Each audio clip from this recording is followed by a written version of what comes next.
नमस्कार। मैं Neeraj sir, Gurukul coaching centre, Mahnajpur Itahari. अब हम बात करेंगे आज कोरोना कोविड-19 पर। तमाम लोगों में ये चर्चा चल रही है आज के समय में कि पहली लहर जो पिछले साल आई थी और आज ये जो दूसरी लहर है, इन दोनों लहर में बेसिक डिफरेंट क्या है। पहली लहर आकर चली गई, लोगों को उतना ज़्यादा प्रभावित नहीं की, लेकिन ये दूसरी लहर एक तरह से सब कुछ तबाह कर कर चली गई। कुछ लोग कह रहे हैं तीसरी लहर भी आने वाली है। दोनों में अंतर क्या है तो समझिए। जो ये कोरोना वायरस है, ये एक बहरूपिया वायरस है। कहोगे बहरूपिया क्या होता है? तो बहरूपिया का मतलब जोकर, एज ए जोकर।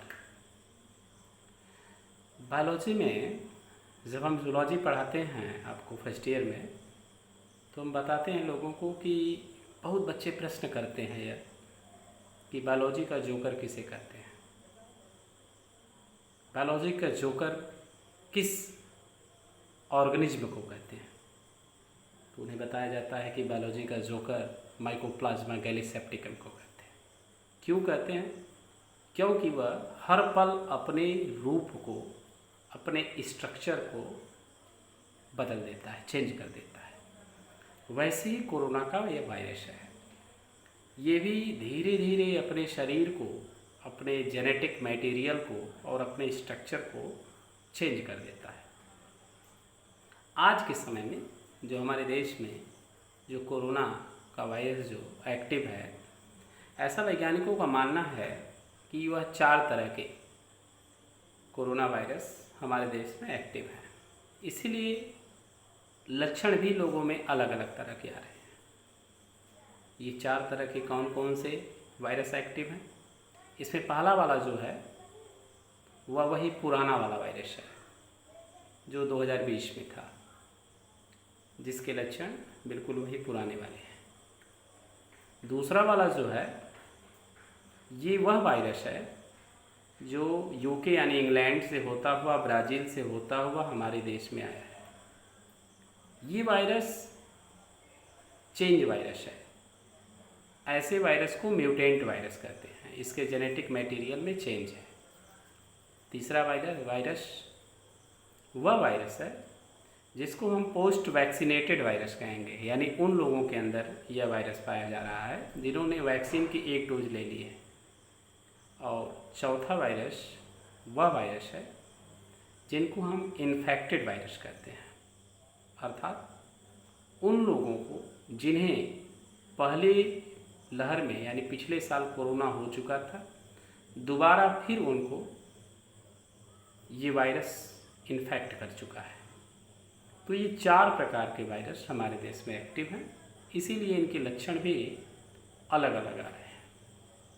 अब इसमें से कुछ लोग कह रहे हैं कि इस बार जो है कोरोना वायरस के शिकार जो हैं वह ओल्ड सिटीजन कम हो रहे हैं, बूढ़े लोग कम हो रहे हैं। ये नए लोगों पर ज़्यादा प्रभाव डाल रहा है। इसके पहले वाले लहर में 60 साल के ऊपर वाले लोगों पर ज़्यादा प्रभाव कर रहा था।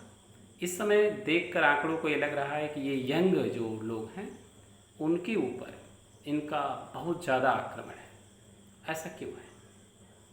ऐसा इसलिए है कि अब जो है ज़्यादातर जो वरिष्ठ नागरिक हैं, जो ओल्ड लोग हैं, वे लोग वैक्सीनेटेड हो चुके हैं। वैक्सीन उनके पास आ चुकी है, उनके अंदर एंटीबॉडीज क्रिएट हो चुकी है। वहाँ कोरोना वायरस ज़्यादा इफ़ेक्टिव नहीं हो रहा है। और जो यंग जनरेशन है वहाँ पर अभी वैक्सीनेशन नहीं हो पाया है। तो कोरोना उस यंग जनरेशन के शरीर में अपने आप को ज़्यादा मैनिपुलेट कर पा रही है। उसे वहाँ पर ज़्यादा सहजता से अपना प्रसार और प्रचार बढ़ा पा रही है, इसलिए वह ज़्यादा इफ़ेक्टिव कर रही है। आप देखेंगे कि जैसे जैसे 18+ के लोग वैक्सीनेशन करवाएंगे, वैक्सीनेटेड होते जाएंगे, वैसे वैसे इनकी संख्या भी घटने लगेगी। तो इसीलिए अब कहा जा रहा है कि एक तीसरी लहर आएगी। वह तीसरी लहर किसकी होगी? वह बच्चों पर आएगी, क्योंकि अब ये बच्चों पर अपना टारगेट करेगा। हालांकि बच्चों का जो इम्यून पावर होता है वह बूढ़े लोगों से अधिक पावरफुल होता है, इसलिए बच्चों में इसका खतरा जो है कम होगा। लेकिन हम ये भी देख रहे हैं कि ये कोरोना का जो जोकर वायरस है, जो बहरूपिया वायरस है, जैसे जैसे यह म्यूट हो रहा है, यानी म्यूटेंट अपने को कर रहा है, बदल रहा है अपने स्वरूप को, वैसे वैसे ये स्ट्रांग होता जा रहा है। इसकी तुलना आप कर सकते हो एक चोर से। जैसे कोई एक नया चोर है, और एक कोई नया चोर जो होता है, जब वह चोरी करता है, सीखता है जब चोरी करना, तो वह ऐसे ही घर की तलाश करता है जिस घर में ना तो दरवाज़ा हो, ना खिड़की हो, या दरवाजे खिड़की हो तो उस घर में कोई रहता ना हो, एकदम खाली हो, सुनसान एरिया हो, जहाँ पर वह आसानी से जाकर चोरी कर ले। धीरे धीरे धीरे वह पकड़ा जाता है, 2-4 बार जेल जाता है, और जब वह जेल जाता है, पकड़ा जाता है, गलतियों से सीखता है, तो वह और मजबूत होता जाता है, और धीरे धीरे वह एक दिन इतना ट्रेंड हो जाता है कि वह बड़ी से बड़ी चोरियां करना शुरू कर देता है।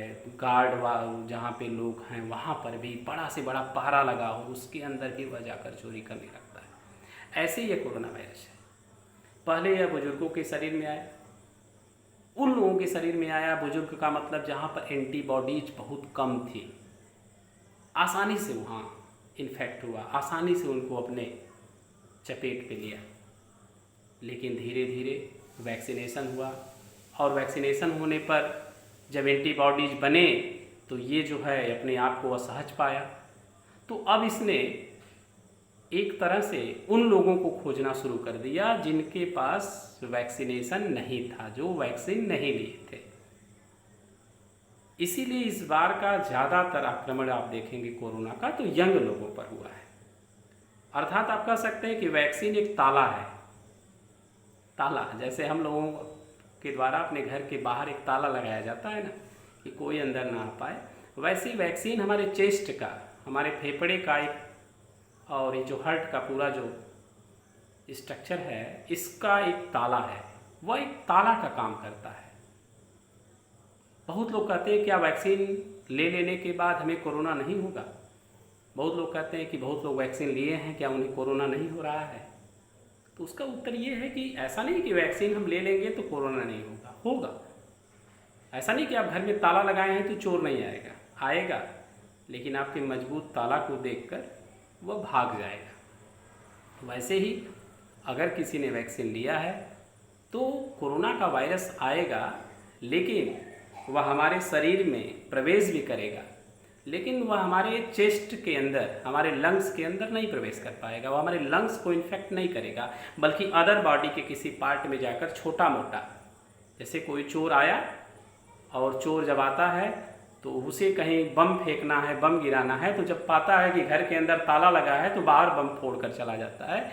वैसे ही यह कोरोना जो हमारे शरीर के अदर पार्ट में इन्फेक्ट करके चला जाएगा, हमारे चेस्ट पर इसका कोई प्रभाव नहीं पड़ेगा। इसीलिए वैक्सीनेशन बहुत ज़रूरी है। एकमात्र जो उपाय वैक्सीनेशन ही है जो इस कोरोना की महामारी से आपको बचाएगा, क्योंकि हमारे शरीर के अंदर जो एंटीबॉडीज होती है वही इससे लड़ेगी। अब कैसे ही लड़ती है एंटीबॉडीज कोरोना से, और कोरोना का स्ट्रक्चर क्या होता है, इसकी जीनोम कैसे हैं, इस पर चर्चा हम अगली वीडियो में करेंगे। नमस्कार, धन्यवाद। ईश्वर आपको स्वस्थ रखे।